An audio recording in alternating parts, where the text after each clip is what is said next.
हमर से, मुकुंद जी से, महावीर जी से कुछ सने, लेकिन हम क्यों मैंने फरमाइशी कर रहे हैं कि सर आप जब मंच में आएंगे तो आप जरूर हम लोग को नागपुर का कोरा सुना दीजिएगा। आपका भी समय बदल रहा है, किसको कब क्या हो जाएगा हम लोग का रिकॉर्ड में नहीं है, तो हम रोरिन के नागपुर का कोरा आधुनिक नागपुरी गीत कर पहला गीत 1972 में आए रहे जो हम तैयार कर रहे, तो रोरिन जी के रिकॉर्डिंग राखे खे राख लो।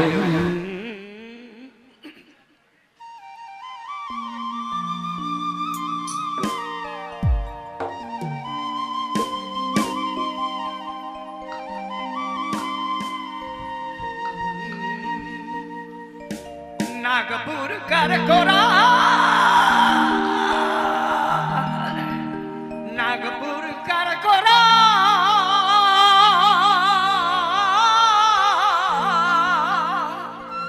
ए नागपुर कर कोरा, नागपुर कर कोरा,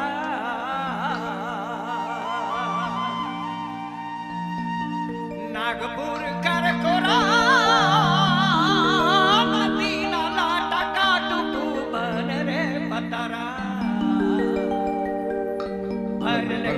खसी फूल दीदा समय झूला झूल रे लो, भर लेखो खसी फूल दीदा समय झूला झूल रे लो। लगता है हमारा म्यूजिशियन फेल्योर है, शायद बेचारे लोग को अनुभव नहीं है। चलिए मैं पुराना एकदम ठाट गीत, इस गीत के लिए म्यूजिक नहीं है, इसलिए हम इसको यही बंद कर देते हैं।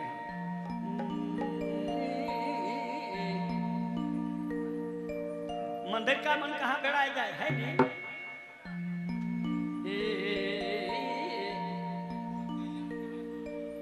गाँव कटोगोरी में बासा जाना मिल गेली, गाँव कटोगोरी में बासा जाना मिल गेल, सायो बास रहिलो रे पुरु में बिगे डारी रे पुरु में बिगल डारी, सायो बास रहिलो रे पुरु में बिगल डारी रे पुरु में बिगल डारी।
मंच छोड़े के पहले हम रोडिन से एक विनती करके यहाँ से जाए के चाहेला